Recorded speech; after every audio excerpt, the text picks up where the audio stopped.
আজকে আমি বের হয়ে পড়েছি আমার অফিস থেকে। আমি যাচ্ছি ব্যবসা বিল্ডিংয়ে।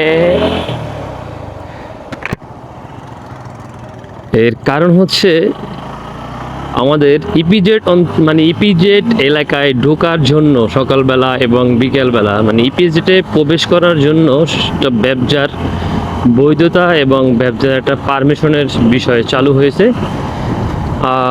আমরা অফিস থেকে কিছু ডকুমেন্টস ব্যবসাতে জমা দিয়েছি এবং ব্যবসা থেকে আমাদেরকে নাকি একটা টোকেন বা একটা পারমিশন পত্র মানে আমাদেরকে প্রদান করা হবে, প্রত্যেকটা মোটরসাইকেল চালকদেরকে বা যারা নিজস্ব বাইক দিয়ে ইপিজেডে চাকরি অথবা ডিউটি করে থাকেন। আর আমি যেহেতু জব করি, আমি একটা জব করি, ছোটোখাটো একটা জব করি ইপিজেডে।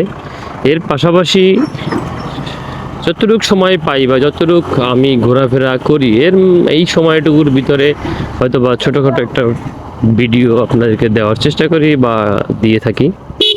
এখানে হয়তো অনেক লম্বা সিরিয়াল মনে হচ্ছে, জানি না এখানে গিয়ে কতক্ষণ সিরিয়াল ধরতে হবে, কতক্ষণ দাঁড়াইতে হয়।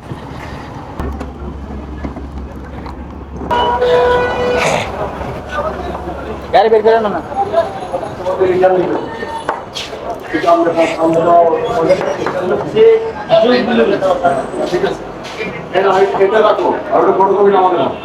সালাম আলাইকুম ভাইয়া।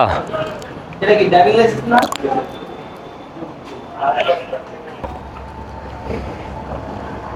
এই হচ্ছে সেই স্টিকার।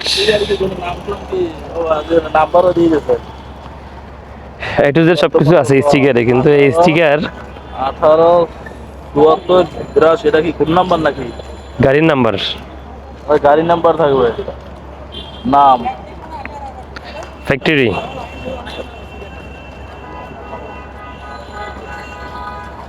7/12/2026, 8/6/2026। মানে 7/12/26 এটা আসছে আর কি ওনাদের এখানে, ওইটার ডেট।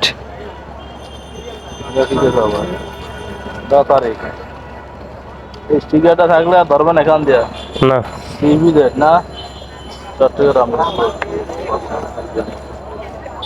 এখন এই স্টিকারটা যদি আরেকজন খুললে আরেক গাড়িতে যদি লাগায় তাহলে এটা কি হবে? পাতার কথা এগুলো তো সঙ্গে তারা পাটাও ভাড়া মারা চুরি করে নিয়ে আরেক গাড়িতে লাগায়, ওকে তো দেখা যাচ্ছে সারিয়ে দেবে। কালার আলাদা, হ্যাঁ আলাদা আলাদা। এখন এটা খুলে নিয়ে গেলে আমার কি করণীয়? কিছু করার আছে আমার? যাই হোক, অবশেষে আমাকে সেই স্টিকার দিয়ে দেওয়া হলো।